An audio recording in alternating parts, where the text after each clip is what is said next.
just over a year ago, I moved to Spain. Prior to this, I'd lived in London for just over 10 years. The typical thing to do when you move to Spain is usually to move to a major city like Madrid or Barcelona, or a lot of people actually go to Andalusia as well. However, because I've been living in London for so long, I was kind of sick and tired of living in a major city. I know how amazing it is to live in such a big, wonderful city with so much culture, so many things going on, never a dull moment, the people, the noise, the sounds, everything. But I was kind of done with that. So I want to give you a few reasons why you should be moving to the Pueblos in Spain and not the major cities. I live about 35 minutes outside of the center of Madrid, in a small pueblo, fairly newly built, and there is not a lot around here. But because of this, there is so much space. There's nothing blocking the horizon, nothing blocking your eye line. There's just land, and that's something that I really like to see. I like to see trees, I like to see grass, I like to see water, if there are lakes or ponds. So for me, this was a big reason to not move back into another major city. And because I'm only 30 or 35 minutes outside of Madrid, it's not hard to get there if I want to.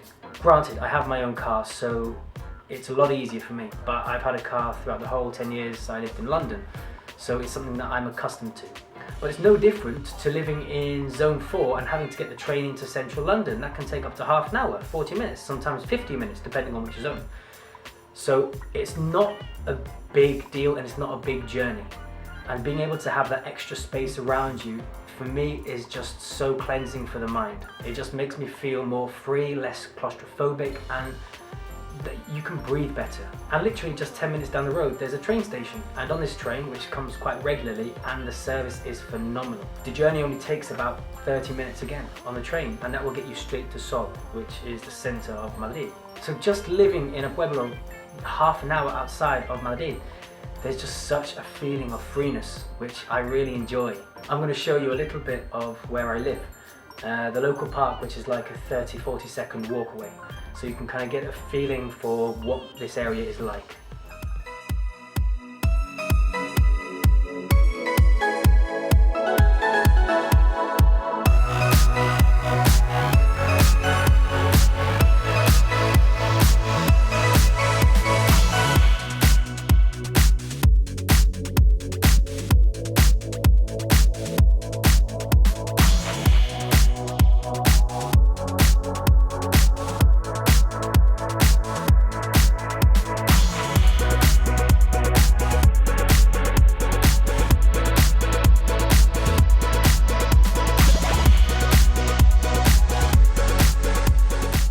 People that you interact with in Pueblos, they tend to be much more down to earth and a lot warmer. There's a hell of a lot less kind of stress in their life, and they live a much more free, easy, relaxed lifestyle, which comes out in their attitude. They're a lot more friendly and a little more laid back, which is a nice atmosphere to be around. There are obviously a lot less bars and pubs, cafes and restaurants. And I mean, even the bars here, quite often they stay open until 1 or 2 in the morning, which by that time I'm usually fast asleep anyway. But as a result of there being a limited number, people come together more for this. And quite often you can see the same people but mixing with different groups, which is nice. It kind of gives you this feeling that everyone is welcome and everyone's willing to integrate. And people are quite often happy to start up a conversation. I mean, living in a pueblo, there are not a lot of people who can speak English, but as soon as somebody hears my accent or looks at me and thinks, oh, giddy, then they're kind of interested and they want to approach and they want to try and spark up a conversation to ask about where I'm from, or what I do, which is really nice because again, it gives me that feeling that I'm welcome. It's not a case of them saying, you're not welcome, piss off. No, it's actually really nice. And I'm not saying that people in Madrid do this. I also love the fact that when I close my doors here, I cannot hear anything. It's so wonderful. I don't hear people, I don't hear cars, I don't hear traffic, I can't hear anything. And that is something that I really like, whereas opposed to when I lived in London, you could always hear something, but here it's just quiet. It's so quiet and it's so peaceful. Probably the most important thing or the most encouraging thing about living in a pueblo is the space within the houses. Now I currently live with my partner, Darabi. And we have a 2-bedroom house with 2 bathrooms. We have a balcony. We have a parking space in the private garage. We also have a swimming pool, which is really nice in the summer. And for all of this, we pay €350 a month. In Madrid, this apartment would cost you in excess of 800-900 plus more probably. But to be able to get it this cheaply because it is outside of the city centre is completely worth it. Now I'm going to show you a couple of the rooms in my house so that you can see the difference between what you would get in Madrid for €350 and what you would get in a Pueblo for €350. So to start, this is our bedroom. I apologise if you can see any mess. As you can see, it's a double room. There's actually quite a bit of space and a lot of storage space. We have cupboards over there built in. The bed actually lifts up to put storage in underneath. And in between myself and the camera, there's about a meter. So there's also this space here. It's actually quite roomy, especially for €350. This is our living room. I apologise for the mess once again. So, again, storage pieces, couches that also fold out into beds, tables, another couch over there with multiple animals, TV, more storage for other things. As I said, we also have another bedroom which we use as an office or study, and we have 2 bathrooms. Both have baths, both have showers. We have a kitchen and we have a laundry room. Let's have a look what you can get for the same price in Madrid.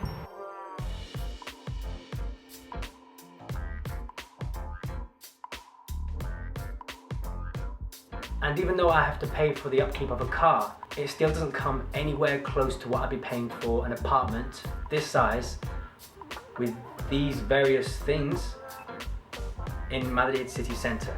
Now let's work out the maths a little. So we spend €350 on rent a month. Half that I pay 175. I pay about €120 a month in fuel.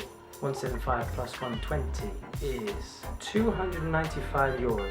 And with that, I also get the freedom to be able to drive wherever I want, whenever I want. To be able to think to myself, you know what, I want to go to Cádiz next week. I want to go to the beach this weekend.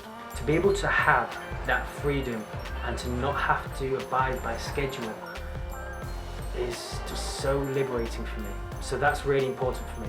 And even with the car, this is still working out cheaper than living in central Madrid. And living in a Pueblo, because not many people speak English, you are forced to have to communicate. I've met some people from the UK, I've met some people from the US who have lived here for a while, some of them in excess of 10 years. And some of them still don't speak a word of Spanish. They tend to stick within a community of English speakers because it's more comfortable, it's easy, or for whatever reason they have, and that's fine. That's fine. But if you want to get a sense of what Spain is like, live in a Pueblo, because you are forced to communicate in Spanish. You've got to find a way, and you've got to make damn sure that you can speak to them or communicate in some way, even with broken Spanish, like mine. Even if you're just reading off your translator. Yo quiero un Coca-Cola, por favor. You might feel stupid, but you have to do it because there's no other option living in a Pueblo. And even though it might be embarrassing, it's okay because you feel better because you are trying. And you don't rely on that safety blanket of English is a commonly used language, which is really nice. And there are so many adults and parents who are very eager to learn English, but perhaps don't have the time to attend classes regularly. You could technically, if you market yourself well, you could create a whole customer base within a Pueblo. Because word of mouth spreads very, very quickly in a Pueblo. And if you can do a good job, people will come flocking to you. The only really difficult thing about living in a Pueblo is the limited times of shops. Generally, they tend to not be open on Sundays, which coming from the UK, where we had so many 24 hours a day shops, it's a big drastic change when you realize, oh, I need something, can't get it. But once you kind of acclimatize to the schedule, it's actually not too bad. And you learn to do a weekly shop and get everything in at once so that you can work around this. And it ends up not really being a big issue at all. But for me, if you want to experience life like a Spaniard or experience the Spanish way of life, you've got to head to a Pueblo. Because as wonderful as Madrid is, you don't get that complete feel of how Spanish people live. Now, I'm going to introduce you to a friend in a second, and she has spent a lot of her life living in Madrid. but she made an active choice to move out and to live in a pueblo. So I'm gonna see what her reasons are. Okay, so we are in a pueblo in Sardinia, and here with me I have Carol. Hello. And she is a true Madrileña, see? Yes. Which is a person who was born or has been raised in Madrid, see? Yes. But now she lives in a pueblo. Okay, Carol has spent a large portion of her life living in the city. In which areas? Near Barrio del Pilar, but not exactly in Barrio del Pilar. Near that, the old city of Real Madrid. And in Alcobendas as well. I lived in the new part near the station, the train station. And now I live from 17 years in Valladolid. They are kind people. They are more friendly. I'm not telling that in Madrid there are no friendly people, of course. But when you see people no matter what part of the village, it's quite A warm feeling. yeah. Go outside to take a walk A out lot of the lot more free space. yeah free space with not in a park, not closed. Yeah. It's open. You live in a place where you feel comfortable, where you can go outside. When you have parks, the people are warmer, you know them.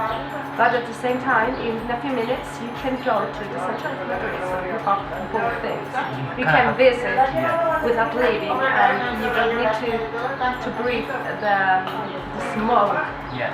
That we can see from the village. But at the same time, Madrid has a lot of places where you can go for everything. Yeah, a lot of life. When I was younger in Madrid, it was so sad for me. Everything was grey, dark. Like London? Yeah, dark. But when you are in a village and it's the same day, you can see different colors in the cloud and in the sky and reflecting in the landscape. That in Madrid is always the same. But I insist this is a particular opinion, and this affects me a lot. So if you are going to move to Spain, maybe consider living outside of the centres. Not that there is anything wrong with living in the city centre. Obviously there is so much culture, so much diversity and so much life and so much to do.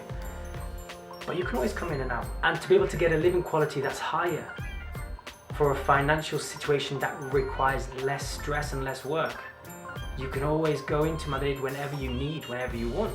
And it's so easy to do so. So if you are going to move to Spain, maybe consider living a little further out. Give it a try. It's nice. I recommend it.